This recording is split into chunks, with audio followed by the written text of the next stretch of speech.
There's a rhythm connecting the catastrophes we face: floods, droughts, hurricanes, and fires. The tragic regularity is the nature of the world we live in.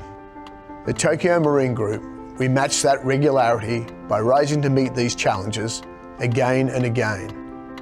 Whether it's a natural disaster, difficult markets, or tough economic conditions, because it's the honourable thing to do. Hello, I'm Chris Williams, and I'm here to share with you today some of the exciting initiatives that we have going on around the world.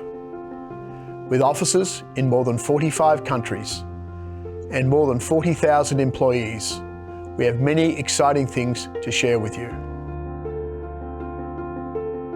We live in a very challenging world. An example of that is the current coronavirus.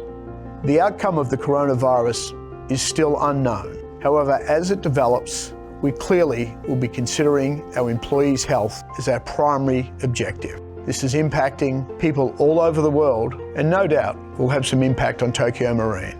As a company, we need to be standing by to support those clients and companies during this adverse time. Tokyo Marine has had a very spectacular growth over the last 15 plus years.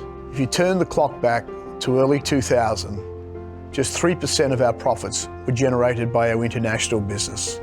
Fast forward to 2020, that number is approaching 50%. You only need to look back to 2017, where North America suffered significant catastrophes and our Japanese colleagues fortunately had fairly benign cats. Our earnings were balanced. Fast forward to 2019, our colleagues in Japan had very significant typhoons impacting our Japanese business. Fortunately, our business in other parts of the world performed very well, and again, our results will be very satisfactory and exceed those of our peers. This showed great planning and strategy by our management group in expanding in the early 2000s as we did.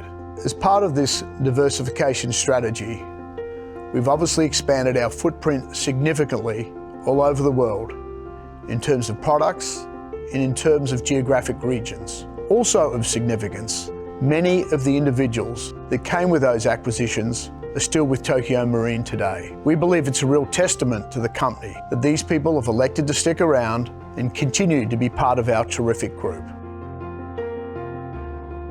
As we look to expand our portfolio, we're after several significant factors. One of them is obviously diversification in terms of product or in terms of country. The other is the cultural fit of the company that we're acquiring. As a group, we've become very proficient at post-merger integration, and part of that success is because of the diligence that we do when we first assess these companies. Almost 65% of mergers fail. We're fortunate to be in the 35% that succeeds. You only need to look at the mergers and acquisitions we've done over recent years, which total in excess of $20 billion. Very recently, we announced a joint venture with one of the significant Brazilian banks, where we're writing mortgage insurance in Brazil. We also just completed the acquisition of Pure Insurance Company, a specialty insurance company focusing on personal lines for high net worth individuals. They are one of the premier writers of this line of business. Just recently, we announced the acquisition of G-Cube, a specialty company writing renewable energy insurance. We believe this is very significant for the group in terms of diversification, but in terms of our responsibility in supporting renewable energy initiatives. We're uniquely positioned to expand our portfolio, consider bolt-on acquisitions, and equal as important, attract people to join this terrific platform that we have around the world. I'd like to thank you for your time today, and I hope you found this to be informative and you've given you better insight as to what's going on around the group. We'd also like your feedback if there are any specific areas that you'd like us to expand on.